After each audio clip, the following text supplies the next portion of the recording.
Salam buat kita semua umat Tuhan. Yang menjadi perenungan kita pada malam ini adalah diambil dari Roma 8 ayat 29. Demikian bunyi firman Tuhan, sebab semua orang yang dipilihnya dari semula, mereka juga ditentukannya dari semula untuk menjadi serupa dengan gambaran anaknya, supaya ia anaknya itu menjadi yang sulung di antara banyak saudara. Saudaraku yang terkasih dalam Tuhan, ada hal yang sangat menarik apa yang dikatakan dalam Roma 8 ayat 29 ini. Di dalam ayat ini dijelaskan kepada kita bahwa setiap kita yang percaya kepada Yesus, kita harus menjadi serupa dengan gambaran anaknya. Kenapa Tuhan Yesus memohon kita dan mengharapkan setiap orang yang percaya kepadanya untuk menjadi serupa dengan gambarnya?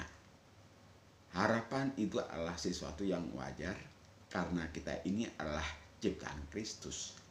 Di dalam Efesus 2 ayat 10 dijelaskan kepada kita bahwa kita ini diciptakan dalam Kristus Yesus untuk melakukan pekerjaan baik yang telah dipersiapkan sebelumnya. Karena itu kita setiap anak-anak Tuhan harus menyadari hal ini, bahwa harapan Tuhan dari setiap kita adalah supaya kita mencerminkan daripada pribadi Kristus. Jika demikian, apa sih yang dimaksud Tuhan kepada kita bahwa kita harus menjadi serupa dengan gambaran anaknya? Harapan yang pertama adalah bahwa setiap orang yang percaya kepada Tuhan Yesus, dia harus menjadi pribadi yang berkarakter Kristus. Pribadi yang berkarakter Kristus sesungguhnya adalah apa yang dijelaskan di dalam buah-buah roh, yaitu dalam Galatia pasal 5 ayat 22 dan 23. Di sana dijelaskan kepada kita bahwa buah roh ialah kasih, sukacita, damai sejahtera, kelemah lembutan dan lain sebagainya, termasuk kesabaran. Maka kita sebagai anak-anak Tuhan diharapkan untuk menjadi pribadi-pribadi yang berkarakter Kristus. Karena bagaimanapun, jika kita tidak menunjukkan diri kita mencerminkan karakter Kristus yang di dalamnya adalah buah-buah roh itu, maka kita menjadi pribadi yang menjadi sulit menjadi garam dan terang bagi dunia ini. Hanya dengan berkarakter Kristus, kita akan mampu menggarami dan menerangi dunia ini dengan sebaik-baiknya. Karena itu, saya mohon kepada kita sebagai pengikut Kristus harus menyadari betul bahwa kita diharapkan oleh Kristus sebagai harapan terakhir, yaitu kita harus menjadi serupa dengan gambaran anaknya, yaitu Yesus sendiri. Hal yang kedua adalah yang perlu kita perhatikan, mengapa Yesus mengharapkan kita menjadi serupa dengan gambarnya, yaitu supaya kita menjadi pribadi yang berkehendak Tuhan. Tuhan mengharapkan kita supaya bukan kehendak kita yang terjadi, melainkan kehendak Kristus yang terjadi dalam hidup kita. Karena memang kita ini adalah buatan Kristus, diciptakan dalam Kristus oleh penebusan Kristus melalui pengorbanannya di kayu salib. Maka sudah seharusnya kita melakukan kehendak Kristus dalam kehidupan kita sehari-hari. Jangan lagi orang yang sudah percaya kepada Yesus, tapi yang dilakukan dalam hidupnya sehari-hari adalah kehendaknya sendiri. Karena kita ini sudah ditebus dan harganya telah lunasi bayar. Karena kita sudah ditebus dan harganya telah lunasi bayar, maka kita sudah sewajarnya, sudah selayaknya untuk mau menjadi pribadi-pribadi yang melakukan kehendak Kristus. Kita tahu bahwa kehendak Kristus yang utama adalah karena di dalam kehendak Dia mengharapkan supaya setiap orang memperoleh keselamatan. Karena itu kita sebagai anak-anak Tuhan harus bekerja sama dengan Kristus, menjadikan sekerja Allah, menjadi kawan sekerja Allah untuk memberitakan Injil Kristus, sehingga semakin banyak jiwa-jiwa yang bisa terselamatkan. Di dalam 2 Petrus 3 ayat 9 katakan dengan jelas bahwa Tuhan tidak alay menepati janjinya. Karena memang di dalam kesabaran Allah menghendaki supaya semua orang menjadi percaya dan menerima Yesus sebagai Tuhan dan Juru Selamatnya.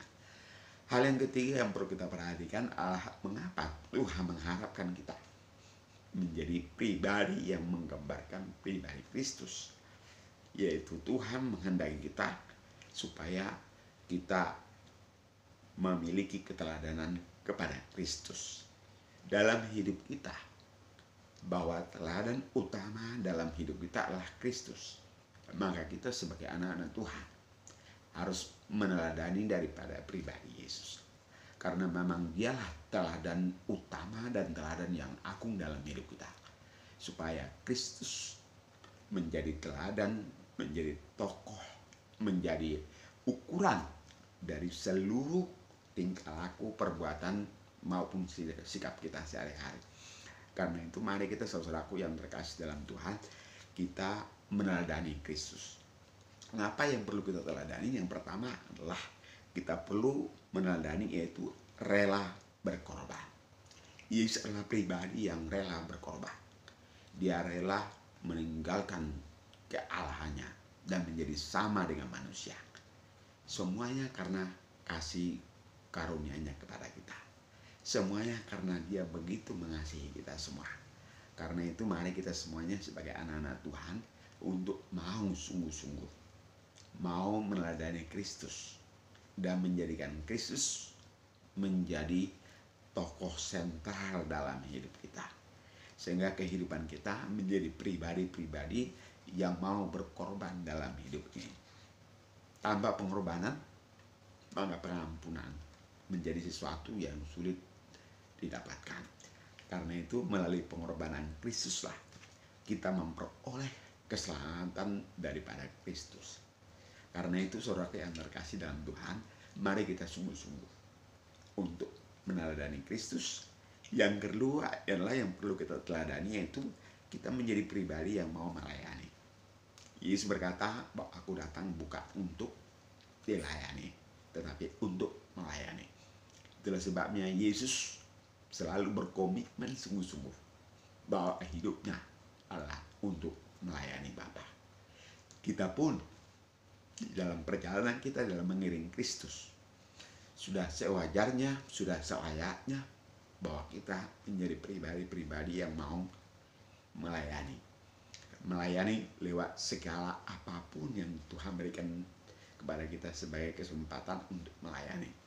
Melayani dalam segala kesempatan yang Tuhan berikan, baik di rumah, baik di kantor, baik di komunitas kita masing-masing, atau dimanapun kita berada. Dan yang terakhir adalah bahwa kita perlu meneladani Kristus dalam hal mengampuni. Yesus adalah pribadi yang sudah mengampuni kita, sudah menebus kita. Maka kita sebagai anak-anak Tuhan harus menjadi pribadi yang mengampuni. Karena kalau seseorang tidak bisa mengampuni, maka menjadi sulit hidupnya itu bisa menjadi berkat bagi orang lain. Justru akan menjadi beban bagi orang lain. Karena dalam hati kita selalu ada amarah, ada kedengkian, ada sesuatu yang kita mau melakukan hal-hal yang tidak sesuai dengan firman Tuhan. Di dalam pribadi orang yang ada dendam, iri hati dan sebagainya, maka akan menjadi pribadi yang sulit untuk menjadi berkat bagi orang lain. Oleh sebab itu mari kita menjadi pribadi-pribadi yang mau mengampuni sebesar apapun kesalahan orang lain terhadap kita. Entah itu adalah kesalahan dari istri kita, anak kita, atau siapapun. Mari kita menjadi pribadi yang mau melepaskan pengampunan. Karena dengan melepaskan pengampunan, kita melepaskan kasih Kristus. Kita menularkan kasih Kristus. Dan hidup kita akan menjadi berkat bagi banyak orang. Sekian, Tuhan Yesus memberkati kita semuanya. Amin.